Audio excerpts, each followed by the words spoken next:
So, very early this morning, Cyberpunk Jordan basically uploaded a new video, the first in a while because he's been taking care of some things behind the scenes.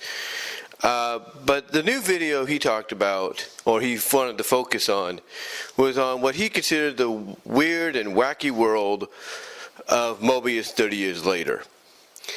And he touched upon briefly, although he didn't really want to go too far into detail, of what the predecessor was to Mobius 30 years later, that being Mobius 25 years later. And honestly, I can understand why he didn't want to do that. In fact, he even explained himself that he just felt like it wasn't really necessary to touch upon, if you kind of understand where he's coming from. But for anybody that's, into curiosity as to what Mobius 25 years later was, just in case maybe you got into the comics and the only Mobius years later you know of is 30 years later, with a few, explanations within the story of what came before, I'll give it to you like this. And I know I've talked about it before, but I'll give it to you like this, kind of in an updated way.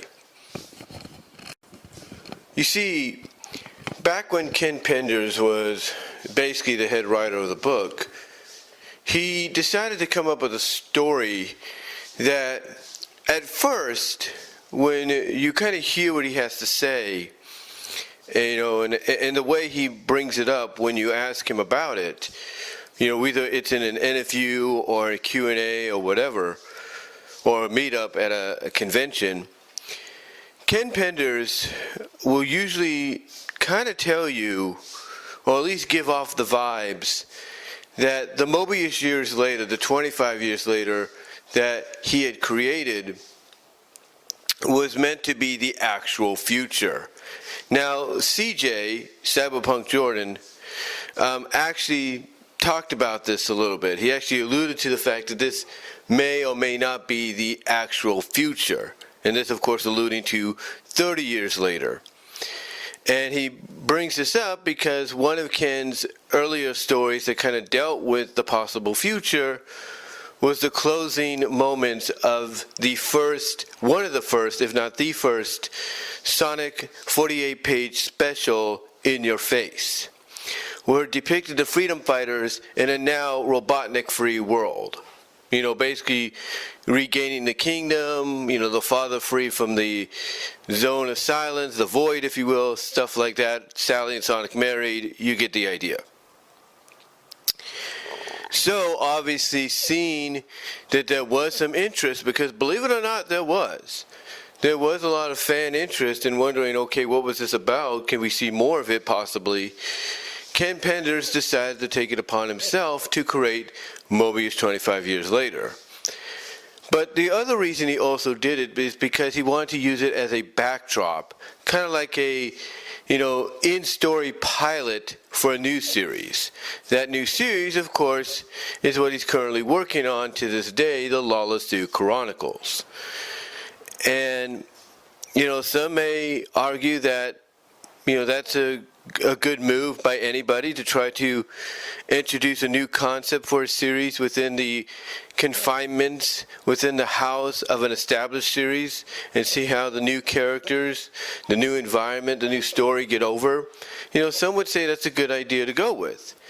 Others not too well, or not too sure, I should say.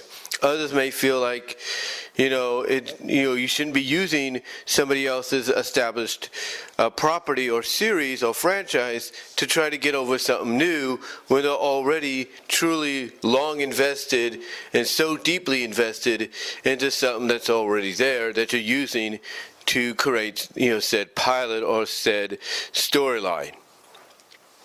So however you felt about it, that's one of the main intentions of Mobius 25 years later. But like I mentioned earlier, Ken would also be, again, the way he would give it off in various vibes when you would talk to him through various means, he would give off the indication that this was supposed to be the legit future. Yeah, This was supposed to be the legit future. Now, what's interesting is the timing of Mobius years later. You see, Mobius 25 years later was, originally written not just by Ken Penders, but was originally published as well within the issues after the infamous slap. That's right. That infamous slap moment, well, if you took Ken's word at that time, and even somewhat today, depending on how he still views it, that slap basically within a few issues became non-existent, became non-important, because if you took Ken's word at face value at that time, and even to this day, like I said, somewhat, Sonic and Sally basically, in the legit future of the true Prime continuity, got married and had kids. So that slap became inconventional, whatever you want to call it, or whatever the word is that we use. It basically became, a non-issue later on. And I think that's what really was a little bit more interesting with Mobius years later, especially 25 years later. It wasn't the fact that the publishing timeline for it, kind of coincided with Sally and Sonic breaking up, in the current timeline of the Prime universe, but it also showed in this timeline Sonic and Sally married and having teenage kids themselves, along with Knuckles and Julie Sue. Now, what was interesting is everybody thought, going and speaking about Knuckles and Julie Sue, everybody thought they were married, right? They were married, but I believe it's in Mobius years, in this first version of Mobius 25 years later, or the second one, that it's confirmed that they are not truly married, but they're soulmates. Like it's some kind of ancient echidna-like tradition to where marriage, isn't really a necessity if you are soulmates. If you are basically, chosen to be together by the soul stone or whatever it's called, which Knuckles and Julie Sue apparently were. But they did have a kid, which would basically say, yeah, they're married.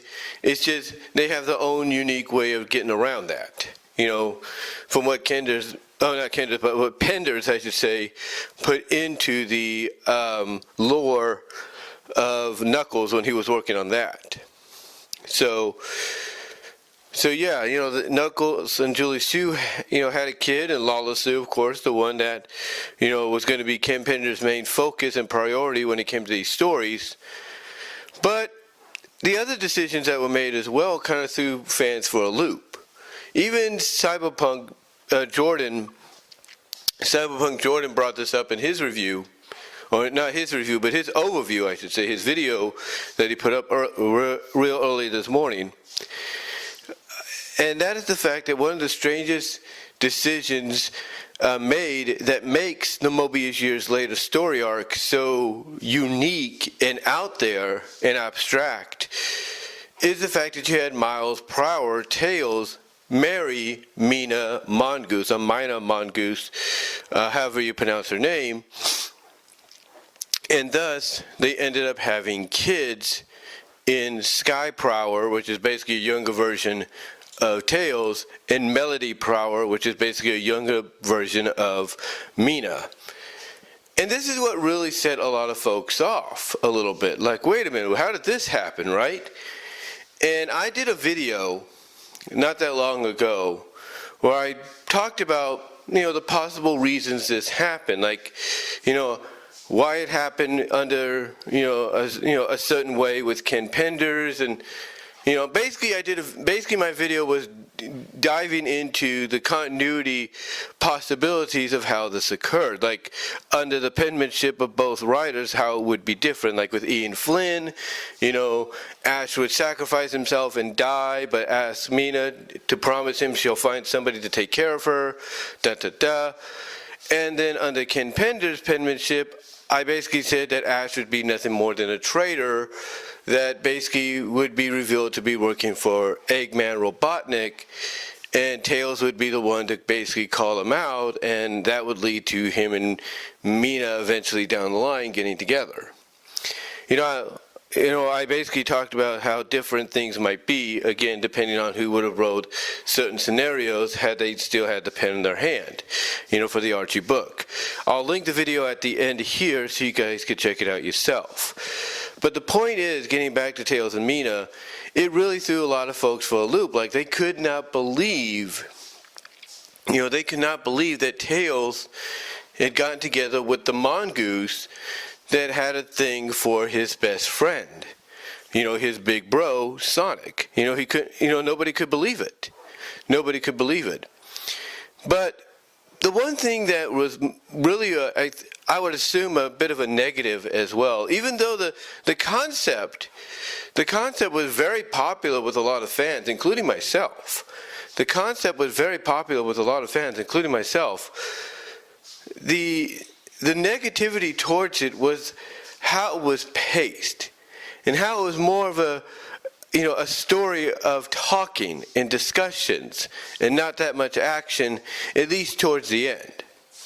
It's a story where Sonic is, even though he's married now and probably in his 40s, if not early 50s, and same with Sally, as well, but yet here's Sonic still wondering whether or not being a king is, the best, direction for him, or if he's well suited to be king, because he's always been known to be such a free spirit. And here you have Sally trying to convince him, hey, you've done your job, you did what you had to do, take this time to enjoy yourself, enjoy your family. She's trying to convince him that, look, I understand where you're coming from, but this is all about you. Well, not about you, but this is all about taking that next step, about still adjusting to the position that you're in, which is basically true. She's trying to, be his counselor by trying to get him to understand. Look, I know this is not how you envision being a king would be, but it's a learning process, even as you get older and stuff. And because obviously it's still a learning process for her too. Anyway, though, again, nothing really picks up towards the end. The only ongoing plot that we know of is the world basically is falling apart. Basically, it's heading towards a kryptonite, well, not kryptonite, but a krypton, if you like, if I want to put it plainly, a krypton-like fate. That's what it's leaning towards unless something is done. And the assumption is because of the fact that Sonic had defeated Robotnik Eggman in the past, and it caused some kind of, time lapse, so some kind of, deconstruction of time itself. But it wasn't just Sonic and Eggman, it was also Knuckles. Knuckles also got involved, and basically, he set off the final blow that not only helped Sonic win the day and win the war against Eggman, but also wiped Eggman, Robotnik, out of existence. But again, caused a chemical unbalancing for time and space itself when it came to the planet, which is basically causing it to be on the verge of imploding, basically just wiping itself out of existence. So what they have to do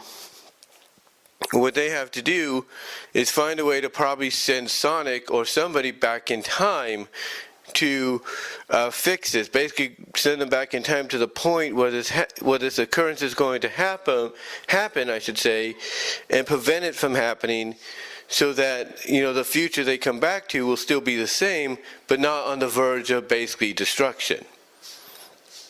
Anyway. Long story short, the story ends on a cliffhanger with King Sonic basically volunteering himself to be part of this, disappearing, basically being wiped out of existence in this time vortex, and thus causing a lot of changes as it happens. And because of that, all of a sudden you have Knuckles, as he is, along with Rotor. Yes, Rotor's in the future. and even Knuckles' daughter Lala Sue all being wiped out of existence to readjust with the new timeline. So, even though the first installment of the Mobius Years Later series was not as, action-packed exciting, it still was intriguing enough for a lot of folks to want to see more. They wanted to see more of it down the line. And they got their chance. But it would take several years later, when Ian Flynn would come on board. Ian Flynn came on board, and I believe it may have been with the main book. I got to look again. I think it was with the main book that he revisited this concept as sort of, finally giving it some finality. Finally giving it some finality, and he did a decent job. Basically, again, going back to what Cyberpunk Jordan talked about in his video, even if you weren't into 25 years later, or basically weren't interested in, tracking down the issues and everything, related to that part of the Years Later story, you got to recap. You got to recap basically at the beginning of 30 years later. Long story short, Sonic did survive what happened. He did survive what happened, but he ended up kind of like a homeless bum on the street. With not even a chili dog to his name, if you will. But he does remember everything that's happened. But what's interesting is you have key players as well. Lala Sue, of course, Knuckles' daughter, is a key player, and she is more in tune. The change that happens with her is she's more in tune with the Chaos powers, and Knuckles basically is more willing than he was in the original to let her be the next Guardian. It took him to the end in the original Campenda's version of Mobius 25 years later for him to let Lala Sue take on that eventual mantle of Guardian of the Angel Island and the Chaos Emerald. But here in the follow-up, now, with the timeline altered and changed, Knuckles is more willing. He's more accepting, if you will, of her, being the next Guardian and everything, and even allowing her to practice. However, with some positive changes, there are negatives. One of the negative changes is, unfortunately, Sally did have to marry, but she didn't marry someone like Sonic. No, she married Shadow, and in this version, for some odd reason, Shadow became a despoted tyrant, if you will, who wanted to use this opportunity to have all of Mobius, not just ruled by an iron fist, but have all of Mobius pay respects to his beloved Maria. The one from Sonic Adventure 2 that was Knuckles, not Knuckles, but Shadow's friend, excuse me. It's early, it's about 8:32. I got to get ready in a little while, but, so I do apologize if I stumble on my words. But anyway, Shadow here, for some odd reason, became a despoted tyrannic-like king that ruled with an iron fist and caused all of Mobius to bow down to basically the fallen Maria, his friend from Sonic Adventure 2, who was shot and killed, and basically bow down and worship her like she was some kind of goddess. Anyway, make a long story short, like I say, Lala Sue plays a role in this because she remembers the previous timeline, and so does Tails. That's right, Tails remembers as well.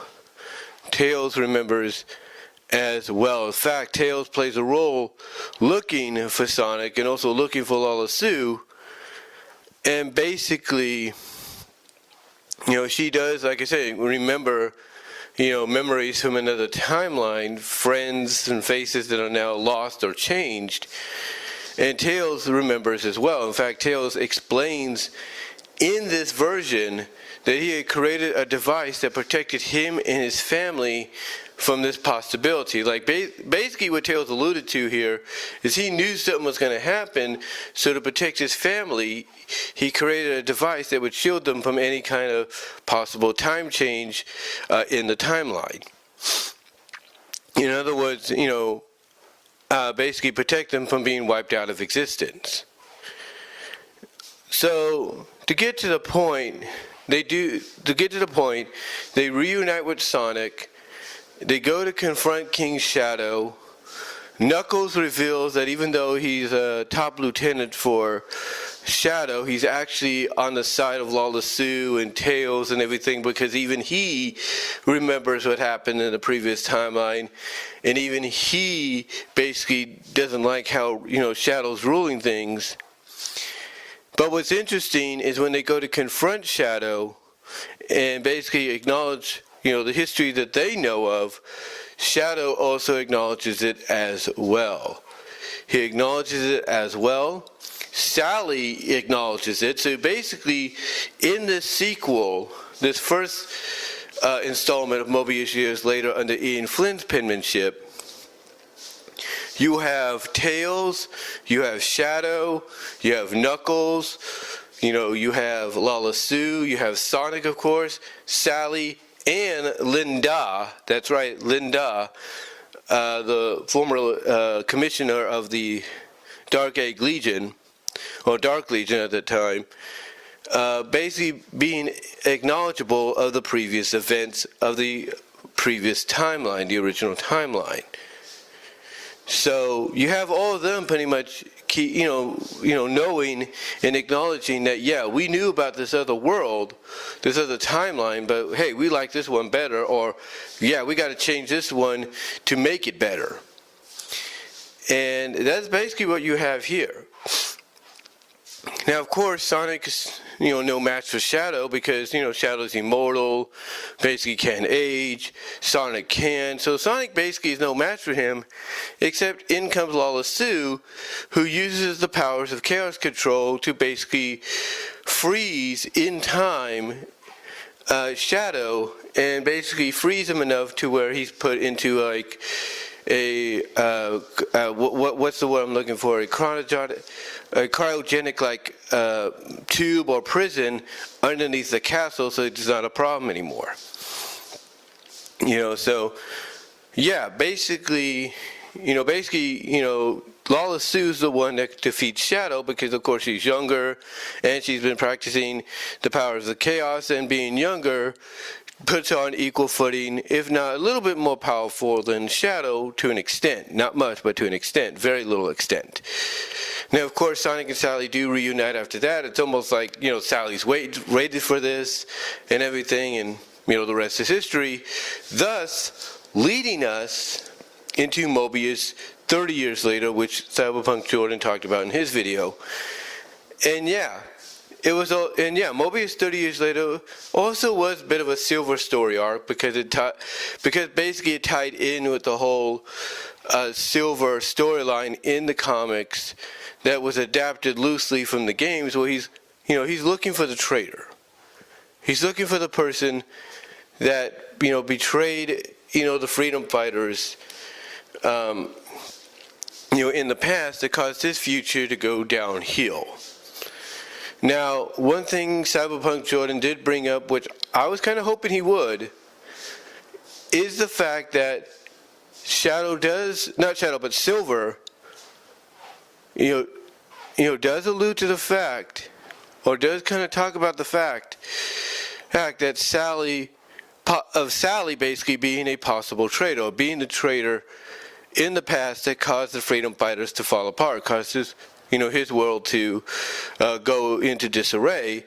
But looking at Sally, he's like, wait a minute, that can't make sense, right? Because he's looking at Sally and thinking, how could she be the traitor, but yet she's ruling, by the side of Sonic? To him, it didn't make sense. And that is where basically Ian Flynn was able to get away with something, a little bit of a loophole. You see, by adding Silver to the third and final installment of the Mobius Years Later trilogy, if you want to call it that, by adding silver to the equation, he was able to use that as a loophole to say, yeah, this is not Mobius Prime of the future. This is light Mobius. This is an alternate Mobius that's identical to Mobius Prime, but takes place 30 years in the future. In other words, light Mobius, an alternate Mobius, is about 90 to 95% identical to Mobius Prime, but it's its own alternate world and dimension. In other words, it's a what-if world of existence and everything. So right there, by having silver added to the third story, Ian Flynn, very smartly, I'll give him that, very smartly, was able to use that as a loophole to make what Ken Pendis originally wanted to be the legit future of the Prime continuity of the comic, an alternate reality, an alternate world, an alternate future that took place in a, basically a different dimension, which was identical to the original. And again, I thought that was a smart move. Now, in closing, I will admit I'm someone that always kind of sided with the Pendis theory that this was, when it first happened, this was indeed the legit future. I was one of them that sided with that because, hey, I'd like to see the characters have a bit of a happy ending, right? Now, that's where basically Ken Penders kind of got in trouble, and why, again, Ian Flynn was able to use the loophole that was Silver the Hedgehog in the third and final installment. You see, basically Ken Penders, as I mentioned earlier, was so determined to make this the legit future of the Prime Universe, it got him into some hot water. It got him into some hot water to where basically, when Ian Flynn came on board, Ian Flynn came up with the idea, along with Archie and the representatives of Sega, came up with the idea to say, no, this is not the legit future. It's one of millions of possible futures, or one of 1,000 possible futures for the freedom fighters. It's not the legit future, it's one of many, basically. So Ian Flynn used the second of the trilogy to kind of not only give the freedom fighters, give Sonic and Sally, Lawless Sue, Knuckles, Julie Sue, all of them, a happy ending, if you will. But he used the third installment to basically acknowledge that what we saw in the second installment, what we saw in the first installment, he used the third one with the inclusion of Silver being his loophole to basically say that, yeah, the whole Mobius Years Later thing you've been reading about when it shows up, it's an actual alternate world. It's not the legit world. It's not Mobius Prime. It's light Mobius. And the rest is history. Basically, after that, the rest is history. Excuse me. Now, was Ken happy about this? Well, of course not. In fact, Ken Penders, from what I could tell, sometimes cites this change, along with some other things, as to the reason why he doesn't really like Ian Flynn. Because Ian made these changes. And it basically altered and changed anything that he wanted to establish as legit continuity.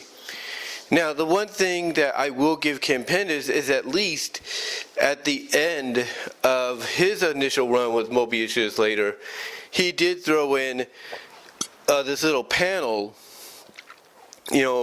talking about, the future and what if we basically what we just saw could possibly be it or not. He basically threw in this panel, to kind of, make us wonder if what we saw was legit or not. But he has, from what I understand, gone on record and said, yeah, that is a legit future, But my thought is him adding that little extra panel at the end of his initial run with it was, in my opinion, maybe a mandate by Sega itself to say, hey, put something in there that indicates this is a what-if scenario. It's not legit. But even though Ken Penders, as I've mentioned, has gone on record through his own message boards, through social media, to state that it is legit, it is the real deal, but he had to probably add in that little panel, in my opinion, to basically, at the behest of Sega, to basically say, it's a possibility. In other words, the future is not really written, although he has basically gone on record, from what I understand, saying that it is the legit future. I mean, even when the stories were being published in the issues, he came out and said that. And I'm not making that up either. He came out and said that. Which again, you bring Ian Flynn into the picture later on, and he basically, once he gets to the third installment, the 30 years later portion of it, is able to use the loophole of Silver to say, nope, not the real timeline, not the Prime world. It's a different world identical to it, but in the future. Basically stating, like I mentioned, that everything we read from when Ken Penders first started to that final page of 30 years later is an alternate reality. And like I said, I believe it was a smart move on his part to put Silver in there as that loophole to kind of ensure that. Because when you have Silver wondering if Sally's the traitor, and this, by the way, I think took place at the beginning stages of the Mecha Sally arc in the main book, when you have him questioning Sally being the traitor, and yet you go to the main book and you see exactly what's going on there, then yeah, it makes you wonder, okay, what's happening here, right? What's going on? What's the scoop with Mobius years later? Only to find out that this, because of Silver's involvement at the end, is an alternate timeline. And again, and when you really want to think about it, you go to the Silver saga that took place, several, Sonic Universe issues later, the Silver Saga arc, which is basically loosely adapted and based around Ian Flynn's Other M webcomic that he did as a fan, along with the help of other fans like Jay Foxfire and such. Basically that right there, if you want to extend it to that, you want to add that into the equation, kind of solidifies that, yeah, it is an alternate timeline. It is an alternate timeline. And that Silver basically was that linchpin to say, yeah, Mobius years later, not the Prime continuity, an alternate, continuity, or something to that extent. But, yeah, overall, long story short, because I know this has gone a lot longer than it should have, a long story short, Mobius years later from the beginning is indeed a complicated mess. When it was first started by Ken Penders and concluded later on by Ian Flynn. Yes, it is a complicated mess. I am not going to deny that. I don't think anybody will deny that whatsoever. However, one cannot deny how intriguing and investing it was for us as fans to see this possible future. I mean, the fact that in the original run you had Linda kind of more along the lines of on the side of good, somewhat, by basically being more talkative to not just Julie Sue, her sister, but to Sally as well. Like, hey, they've been BFFs for a long time. So there were some positives, some people would point out, when it came to the first initial run. But of course, Ian Flynn came in, changed that all around, and then, like I said, when we get to the third part of the trilogy, basically used a certain time-traveling hedgehog to say, yeah, this is an alternate universe, not the legit universe.